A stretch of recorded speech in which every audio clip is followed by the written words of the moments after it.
This is the Real Estate Investing 365 podcast, your go-to source for real estate investing strategies so you can start living the life you want and get where you want to go. With your host, Justin Hanna. Hey, what's up, everybody? Welcome back. Another episode. Today we got Antoine Martel. He is in LA. I think he's a native of the Bay Area in California, but he does most of his investing out of state. He owns or is partners in or something of Martel Turnkey. He's the author of Millennial's Guide to Investing in Cash Flowing Rental Properties and the host of a Millennial's Guide to Real Estate Investing podcast. So, Antoine, what's up, man? Thanks for being here. Absolutely. Thanks for having me on the show. Yeah, for sure. So you're in Southern California, and as everybody probably knows, California is like going crazy over this whole Corona thing, whereas most places is, but I think we kind of, not we, but the government takes it extra serious here. So you guys holding up okay, or you're just stuck in your house all the time? Yeah, we're stuck in the house the whole time. I still need to get outside or else I'll go insane. Like today, I don't know, like everybody here compared to where you are, everybody here in LA is like wearing masks and like we're doing the 6 feet social distancing, everything. Like there's lines to get into anything pretty much because they're like limiting capacity of the stores and stuff. Yeah. But actually tomorrow, I think they're slowly starting to open up things, still with social distancing, but like sporting goods stores and like certain other retailers, like I think even some clothing stores and stuff, are starting to slowly open up. So there's good signs of pointing in the right direction, but yeah, still we're locked in pretty much all the time. And all like the biggest thing that sucks is like all the beaches and all the trails are closed and it's like 90 degrees outside. Yeah. So people are like stuck at home and there's no, like on the weekend, it's like, it's crazy weird. Like, cause normally you'd go to the beach or go on a trail or hike or go out to eat or something. And like, you can't do any of that stuff. And so people have gotten really creative and even us too. Now we'll like play soccer in our parking lot and stuff like that and just, do creative stuff. So, yeah. Yeah. My wife just came back from down there. She was in, I think it's Redondo Beach. Yeah. Is that where it is? I think it's really close to me. Yeah. Her sister lives there. And so she's like, I'm out of here. I'm getting out of the, small town, even though we're not all real shut down that hard. Still, the restaurants and businesses shut down, but she's like, I'm going to go down there. And they get down there and day one, they get there and it's sunny. And I think they're able to go to the beach there for whatever reason. But then for the next 4 or 5 days, it was like foggy and socked in. And they finally made it to another beach and they had shut them down and they had nothing to do. So they're like stuck in an apartment for 5 days with 3 kids and her sister. I was like, well, at least I'm home by myself. Hopefully they had AC because a lot of those things over there, they like really old buildings. They don't have AC and then they're close to the beach. So like, it's kind of like you don't stay in your apartment in Redondo and Manhattan Beach. You just kind of like, I'm just going to go hang out at the beach when it's really hot. And then like everything is shut. I know. So, what a nightmare. I got the AC on right now, but anyways, besides all that, well, why don't you give everybody a little background to you, into how you got started. You're not a very old guy. Probably younger than me. How old are you? 25. 25. Okay. Unfortunately, you're younger than me. I'm 32 now. I feel old. I'm getting older by the day. But give us a background of you. How'd you get in real estate? Yeah, sure. So started when I was 19 years old, 2015. My brother took me and my dad to like a real estate investing seminar in San Jose or San Francisco, one of those places. We went to the seminar, learned about flipping houses, what the numbers look like, how they found deals and do all that kind of stuff. And then we're like, oh my God, we're going to flip houses in the Bay Area. Slowly we realized that we were broke compared to everybody else who was flipping houses, who had like $1 million or even a couple $100,000. We had like 40 grand and we were like, oh, we're going to flip houses. Quickly we realized that wasn't going to happen. Just didn't have enough money, didn't know contractors, didn't know agent, just didn't have any of the resources to make that happen. So what we started doing, my dad went back to his day job. He was working at, tech companies in Silicon Valley. My brother became a realtor in the Bay Area and tried to do that route with the whole luxury realty thing. Yeah. And then I moved to LA for college. And then while I was here in college, I still kept that in mind. Like, there must be a way I can figure this out. Like, there must be a way I can figure out how to invest with 40 grand. Mm-hmm. There must be people that are doing it. Not everybody who invests like has, $500,000, $250,000 bucks. So I started just networking my ass off. I would go to like Bigger Pockets networking events. I was on Bigger Pockets all day long, messaging people in LA. I would just like type my zip code in there and just like message people all day long. Like, hey, I'm 20 years old, 21. I was like, I'm 20 years old. I'm looking to invest in real estate, get started, whatever.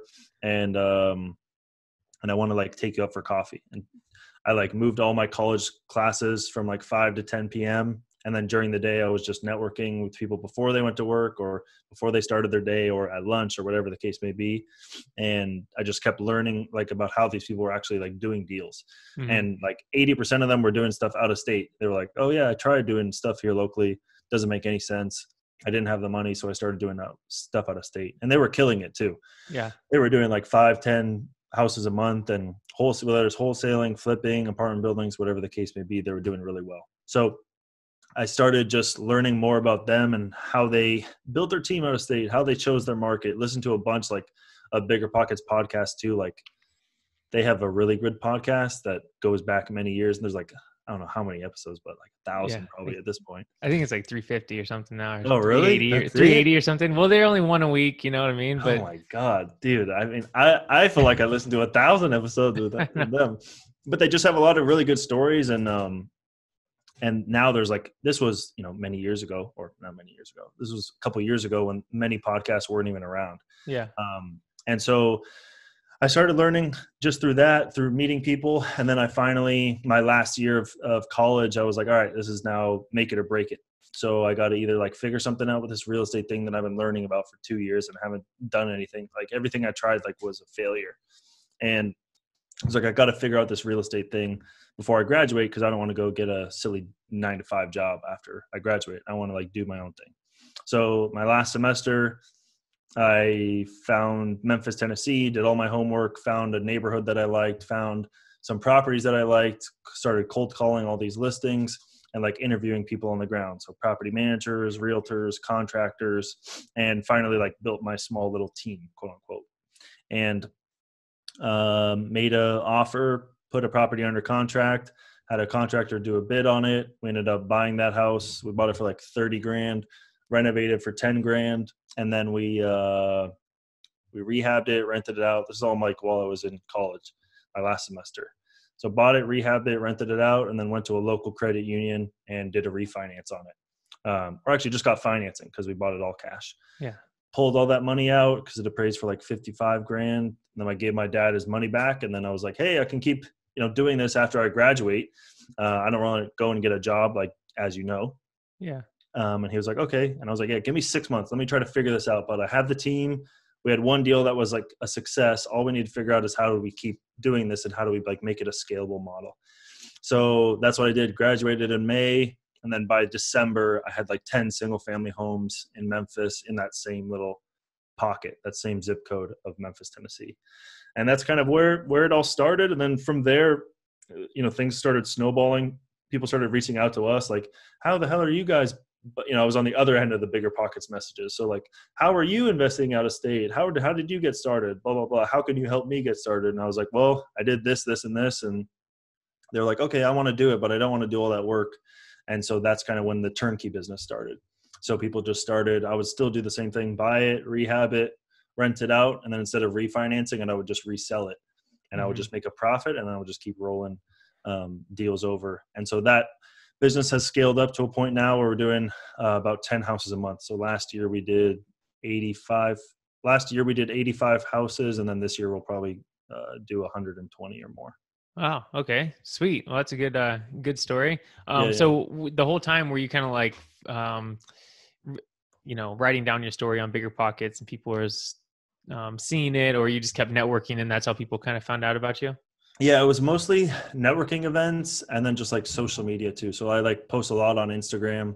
If you go to my account, I post like every single day on Instagram. And so like, even when I was like in my shitty little apartment in LA, like I was still recording videos of what I was doing, what I was up to and stuff like that. Okay. So that plus also the networking events too, like going to local networking events in LA where a lot of people are like, they just like, they only have 20 grand or 40 grand or 50 grand. Like, and they're like, I've tried to flip houses. I'm trying to do ground up developments in LA. And it's like, you only have 20 grand. There's no way you can do a ground up development. And so then like going and just networking with those kinds of people and like showing them the kind of light to out of state, the benefits and like the very low budget you need to actually like get started. And so, yeah, that's how I found a lot of my first clients and investors. Okay, cool. So, and then how did you first settle on like Memphis area? Because everybody now, I mean, in the last year anyway, everybody's talking about Memphis, but Yeah. in 2015, it was kind of off the radar, I guess, to the majority of people. So how did you settle on Memphis, and why did it attract you? Yeah. So a couple of things that we look for is like the population was very stable. It wasn't like a growing population. The purchase prices or the rent to value ratio was also very good. So like the medium home price compared to the median rents was very good. So it was like a cash flowing market. Hmm. Stable jobs. I think it was a slight increase in job growth, but the population was the same. So that was good. And then also like major employers, so like FedEx, Nike, Amazon, all major international paper, all major employers in Memphis, Tennessee. FedEx headquarters is there.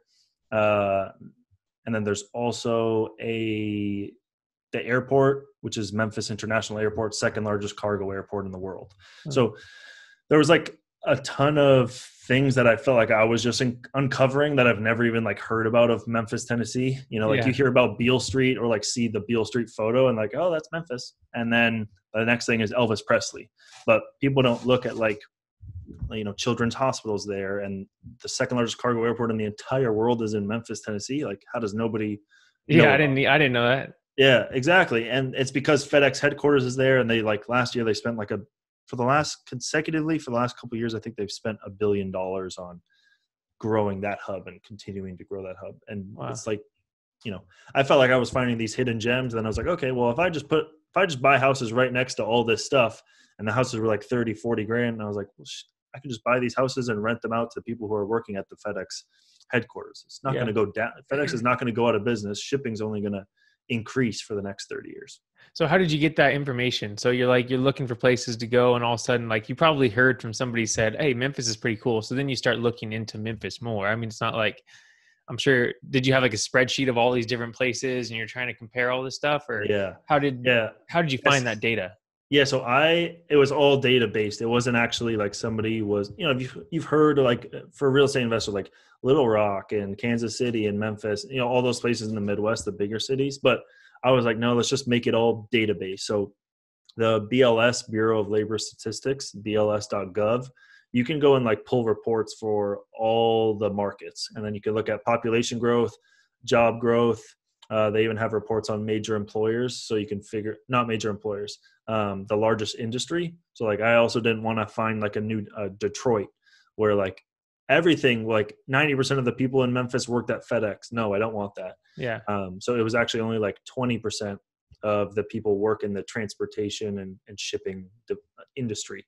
So that was good. And yeah, most of the data came from BLS. I scraped it. I put it on like an Excel spreadsheet, and then I just kind of gave points for every city that had X, Y, and Z kind of thing. Mm-hmm. And then at the end, it was Memphis, Cleveland, Birmingham, and St. Louis were, in that order.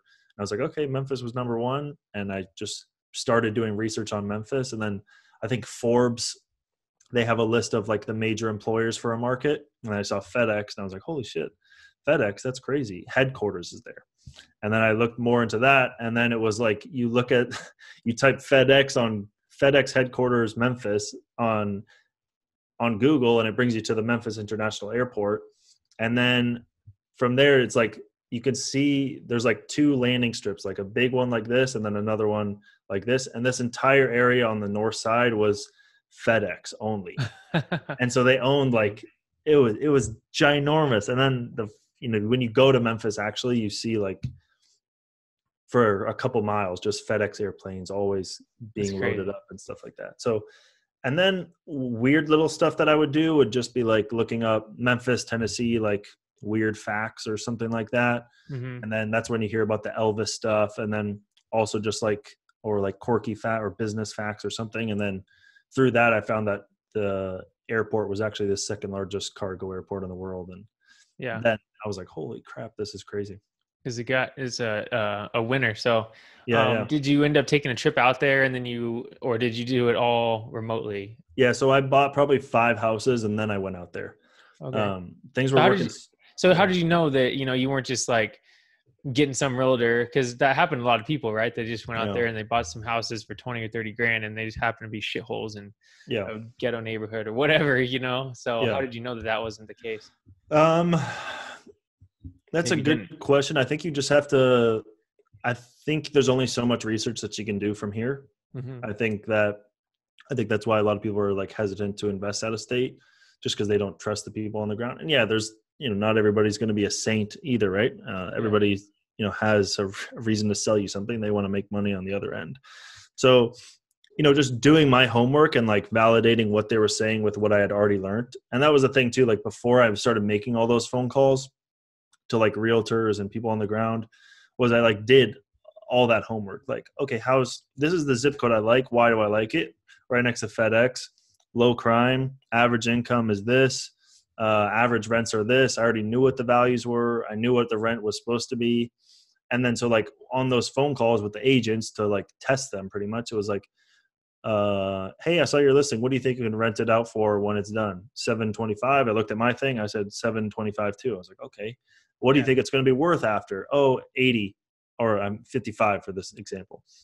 And then I had run comps and I was like, oh, I thought 55 too. And so like, after you talk to like 200 realtors, like somebody who actually knows their numbers is, a diamond in the rough. So I was like, okay, we got something here. And then I was like, do you have a property management company that can help manage this? Yeah, I do. Actually, one of my good friends, owns a property management company in Memphis. I'll connect you with him.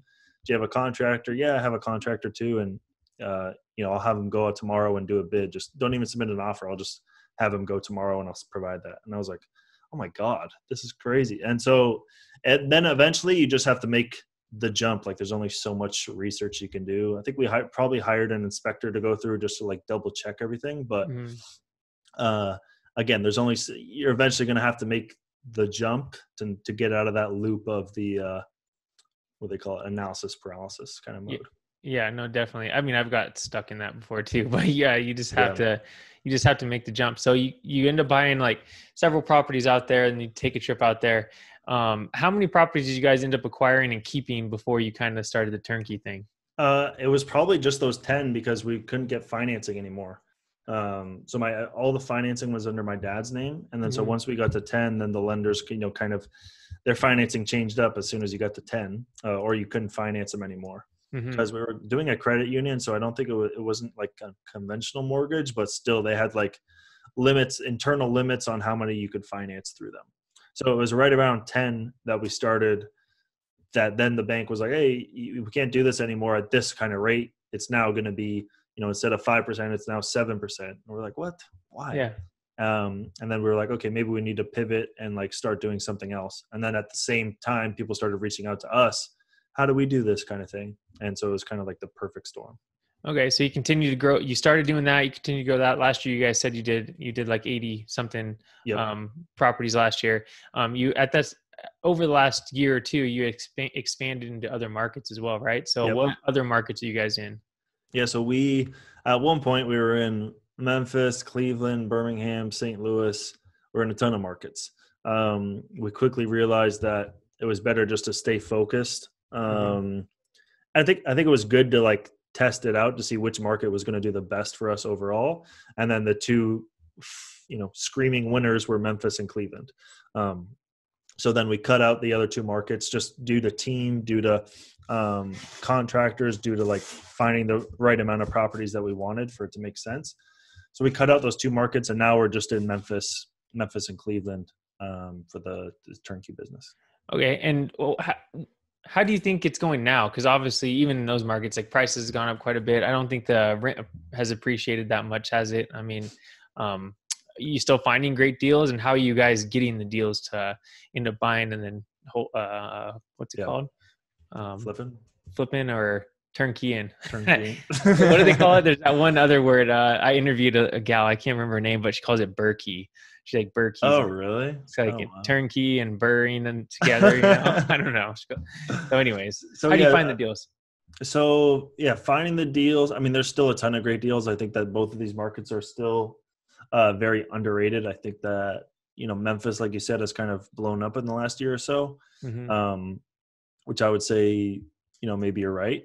but I think that Cleveland, Ohio is even more of a underdog. And that's kind of been my investment strategy too. So like when I was running all that data for BLS, like from the BLS, Bureau of Labor Statistics, like you would see like Austin, Texas, right? So like huge growth and like property values through the roof. And like for a lot of other people, that would be number one on their Excel spreadsheet. For me, it was like, I don't want to invest. Like if the property values already went up 20%, that means that I'm too late, you know? And like the graph for Austin, Texas was like this, and then people were buying here. And I'm like, why would you do that? Don't you want to buy here so that you can be a part of that growth? So you got to like it's a lot harder. That's why to buy it down here to know that it's going to go up, and you're not always going to be right. But that was the kind of homework that I was doing, and like little things like that, like FedEx headquarters, second largest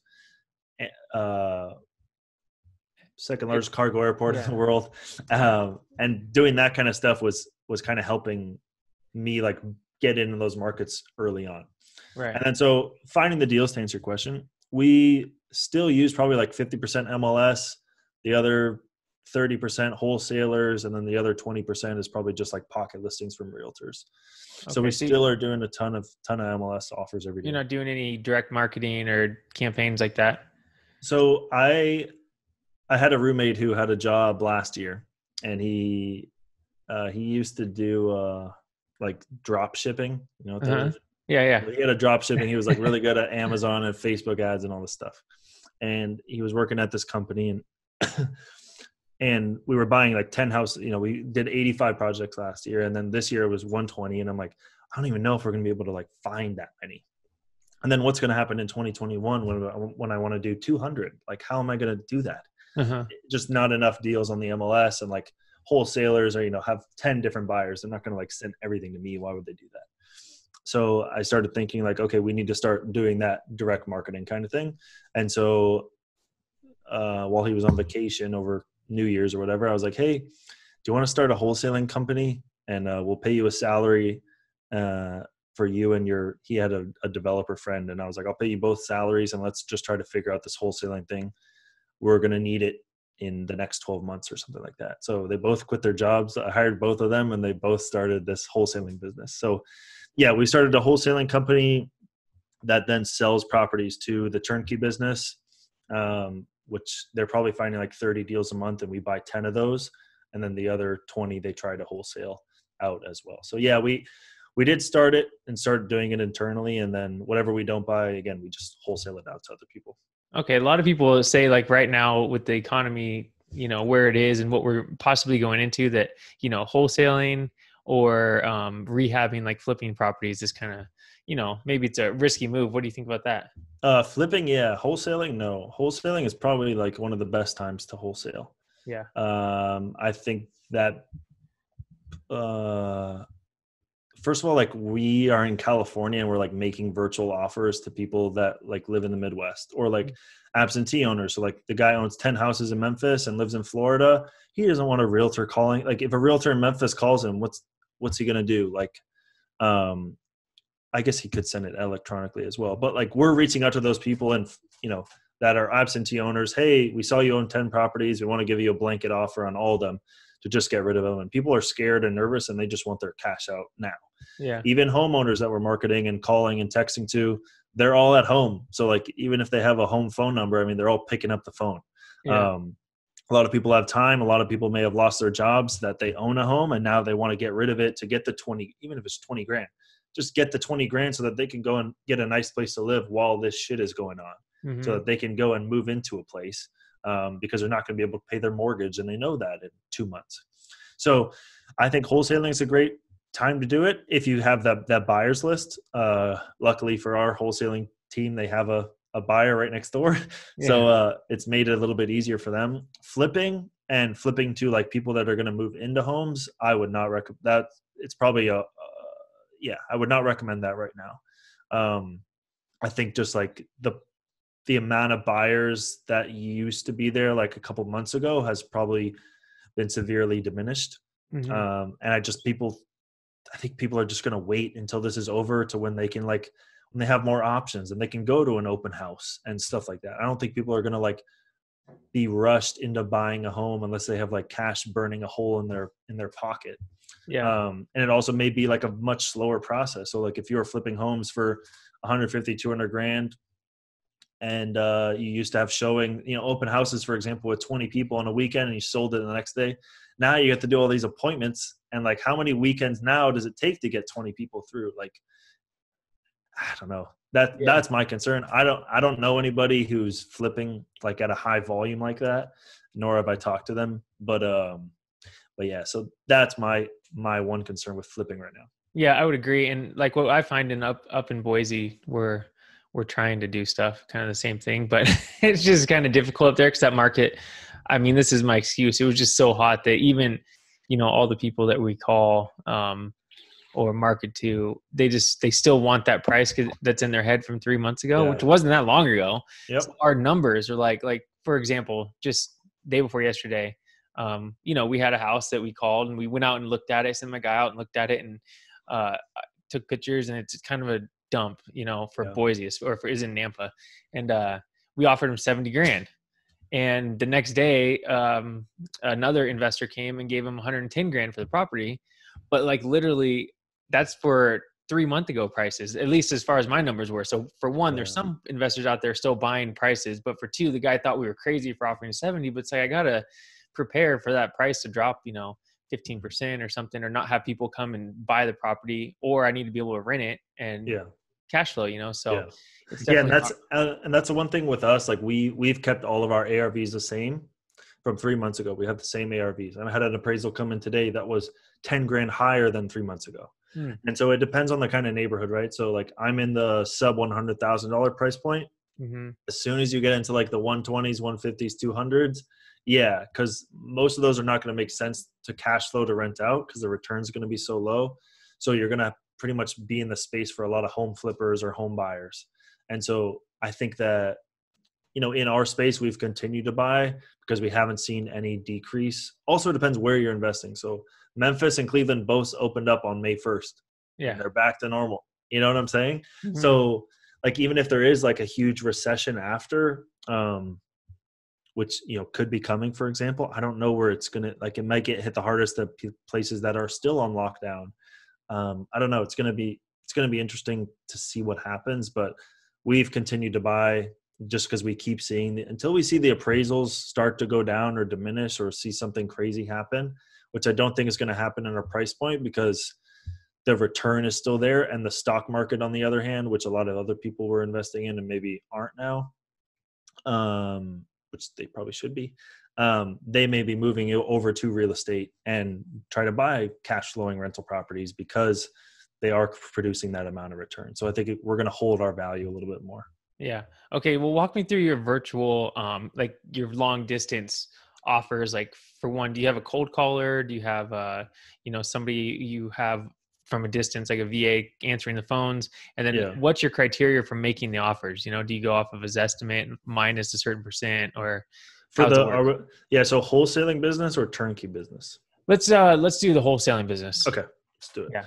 All right. So wholesaling business, so again, luckily for the wholesaling company, they have somebody who has a lot of data. So what we did is pretty much we took all of our sold properties. So we've done probably 200 projects now, and we put it all on a map and pretty much made neighborhoods and made zip codes and used an ARV from the turnkey business's data. So like actually sold properties that were renovated and rented out and appraised for that number. So we put that all on a map. Then what we do is we go to list source, buy a list, skip trace it. And then what we're doing is actually texting all the people in that list. We already know what the property is worth as soon as we text it. And what platform do you use for texting? We were using Roar, and then we're using another one, but we were using Roar when we first started. I'm not sure if we're still using Roar or not. Okay. But that's one that somebody referred it to us. I'm not in that day to day, as you can tell. Yeah. But we're texting, and then when the texts come through, we have one VA Philippines answering those text messages, and then pretty much asking a series of questions. So, okay, it's worth this amount of money, and then ask certain questions, which is going to lower that ARV. So we already have like a buffer for like $10K in rehab and then $10K in profit for the end buyer. and then like 5K in profit for the wholesaler or us. And then from there, we ask certain questions. So like, when was the roof last replaced? Is there any current, or is there any leaks in the roof? Or is the HVAC working? Is the hot water tank working, or any leaks? And then when were the kitchens last renovated? When were the bathrooms last renovated? And so it's kind of like a form, right, that they fill out just over text, or they can even go on the phone. And with that form, it spits out a number, so that at the end of the phone call, or in a couple of minutes, literally, or at the end of the text message chain, we say, okay, our best offer for you is this, and we can close in 30 days. They say yes, boom, sends the contract out automatically. And then they sign it, great. If they don't sign it, whatever. Yeah. And Is it like a simple, small one-page contract that you guys made up, or is it a real estate contract? No, it's actually a real estate contract. Okay. Yep. All right. Yep. Cool. No, that makes sense. It's kind of the same thing we're doing, except, I mean, I have somebody that goes, we have the VA try to set the appointments. Yeah. If they're a legitimate seller, and then then we have somebody go, which I feel like this is kind of the bad process where we might be messing up, is we're taking that time, like, okay, yeah, we're interested, let's go out there. And then we look at it, and then the pictures come back to me and I review it. And then I say, okay, this is going to be our offer. So there's like that gap in time. It's slow. It's slow. You know what I mean? Yeah. So we need to and so what we found is, like, as soon as somebody says yes, they need to sign it right now, or else they're going to go talk to their daughter, son. They're going to have all these other people in their ear. Yeah. And so if yours is that slow, like 2 or 3 days to get out there, then the photos to like upload the photos, send the photos, like you're probably 3, 4, 5 days, and then you make the offer. Yeah. They had too much time to think. So you just get them under contract, and then once it's under contract, then you have somebody go out there and do the inspection, and you say yes or no, or come back with a lower price. Yeah, exactly. Because now you have the leverage. So now it's like, hey, we offered this because you told us this on the form, but now we went out there, and you're lying to us, but like, it's not what you portrayed. And a lot of people are absentee owners too, so they have no freaking clue what the thing is like. Right. And so you putting it under contract means they're not going to go like, what's it called? Like some sellers will be like, hey, what will they do? They'll like, we'll submit an offer, right, verbally, for example. And then you'll go out to the home, and like, if I texted the same exact person as you had, they'll be like, well, the last guy offered me 40, so I'll sell it to you for 42. And then we'll put it under contract for 42.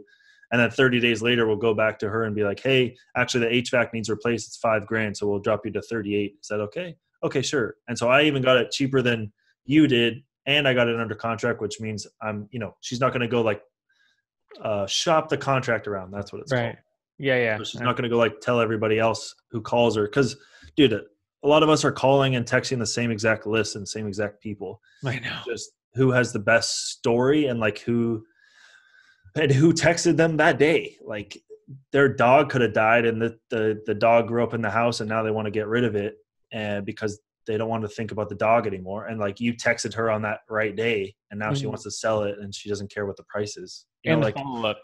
A lot of people, you see all these texts like come through. We even get texts, like my VA will get texts from other wholesalers because his numbers or whatever, and they'll never respond. They like just text them back, no response. I'm like, dude, what's people doing? Like, just follow up or whatever, So, okay, cool. So you end up getting the property into contract, and then you go through inspections. You go have somebody go out and look at it, take pictures, adjust the price if necessary. Then how are you guys funding the deals? Because you have to fund the deal first before you, or I guess if you're wholesaling it, you're just assigning the contract. But if you are holding any of them, are you holding any of them? The wholesaling business strictly just wholesales. It doesn't do any of that yet because we just started in January. So like, I told them, hey, we can get into wholesaling, but let's make some business, let's make some good money. Okay. So I think once we get to like $100K a month in fees or wholesale fees, then I think we'll start looking into like different options. Cause like once you find the deals, then there's like so many, okay, should we wholesale this? Should we send it to Martel Turnkey, or should we wholesale it? And like, or should we send it to this realtor and make $500? Yeah. Like there's so many different ways you can make money from just having that seller sign the contract. Okay. Well then, so on the turnkey properties, I guess when you guys find those in that company, you guys are having to close on them, obviously. Yeah. But how are you funding those properties? So those properties, couple ways. We have private investors, or we use our own money. private investors in two ways, either joint ventures. So like they'll fund the deal and we split the profits in some way, or they'll just lend us money and we'll pay them 12% interest. 12%. Is it usually no points or anything? Just no points. 12%? Just one page promissory note, and then 12% paid monthly. Oh, okay. So if you guys only hold it for 6 months, you only have to do, 6%, I guess, on a year. Yep. Okay, cool. Right on. Well, so going into this next economy thing, what are you doing for next steps? Like, what are you doing to prepare for what's going to happen? Anything different? Do you have any plans that you're going to change up? Yeah, we already did. So we were buying a ton of apartment buildings. We've kind of slowed down on that. Were you flipping the apartment buildings? So yeah, that's a whole other story. So last year we bought like 100 units of apartments in Memphis. Oh, wow. And so I bought them. I'm currently renovating them. And then the goal is to refinance them 1 to 2 years after. And so that's, like doubling the rents, like buy a building, 20 units, rents are 400 and make it 850.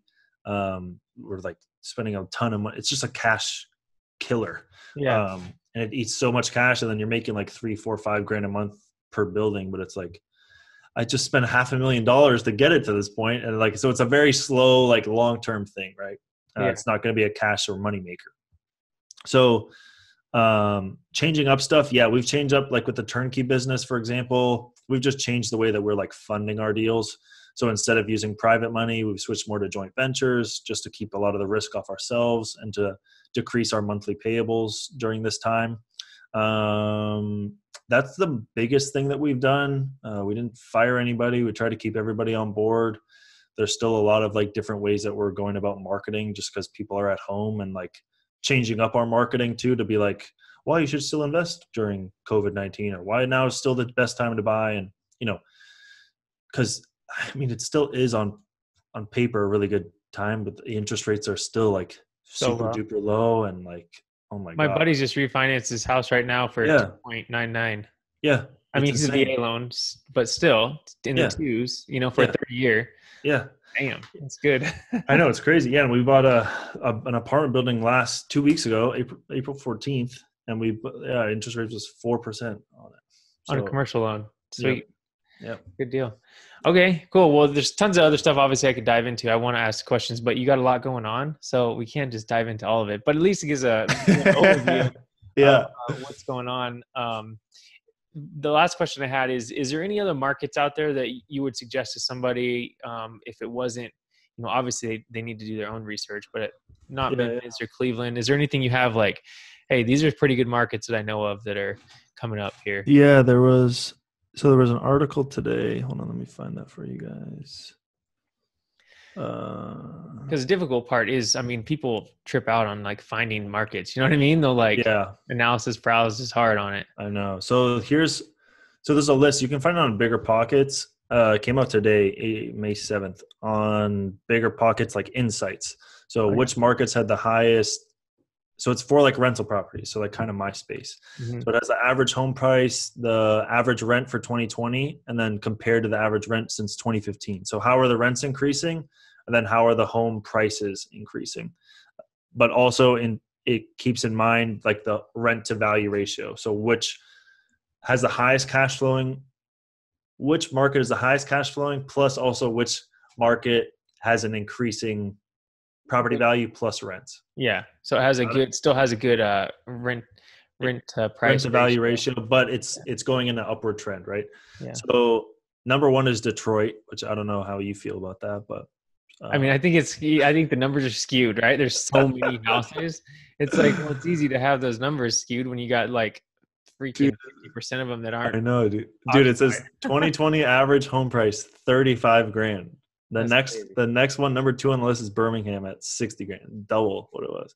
So we like a couple of markets that I would look into is Birmingham, Alabama, Baltimore, Maryland, Memphis, Tennessee is there,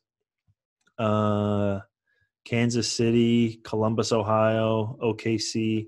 Those are a lot of the markets that we have tried. And it was just like, I don't know, maybe other people will have better success, but like for me, the most important thing is like building the right team. Mm-hmm. I didn't talk to every single person that lived in OKC, for example, right? So Yeah. maybe I called the wrong people and I called 10 of the wrong people. But yeah, I mean, finding the market where you like have a team that's going to like help you accomplish what you want to accomplish and wants to grow with you is like the most important thing. That's why Memphis and Cleveland, maybe they're not the best markets out there for what I'm doing, but like, because I have the team in place that like helps complete my entire process and keeps everything in-house and tight knit and makes all the numbers work, then that's the best market for me. So, like you can do research again all day long, but until you start calling and like trying to figure out people, because I bet some people are crushing it in Detroit right now. Even though we're saying, like, and they just have the right contractor and right property manager and maybe they're only doing Section 8, which could be a great strategy too. And like somebody can go tomorrow and start buying 20 houses, like crush me and start buying 20 houses a month and selling them turnkey in Detroit as Section 8. And it could work out. There's people crushing it in every market, California, New York, exactly. Everywhere. So good point. Just gotta figure it out. And just a little plug for Bigger Pockets. That big BP Insights is actually pretty cool. Like if you're a pro member, I think you get it for pro, or a premium member, you get it for free. And it's just like worth it. The pro membership's like $350 a year. It's not very much. And like just the insights is more than worth it. So yeah. And that was from the insights, the Bigger Pockets insights. Yeah.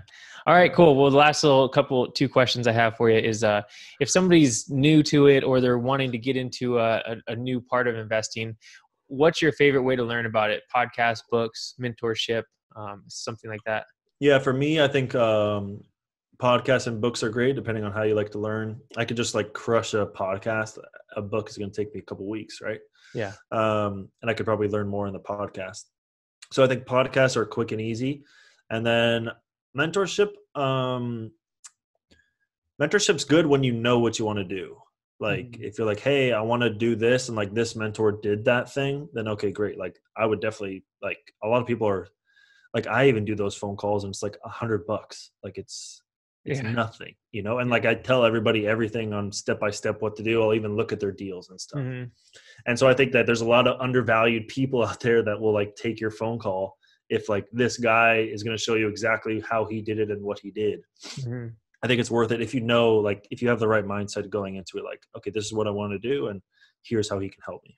Yeah, and I don't think it's bad to pay for it too, because everybody's busy.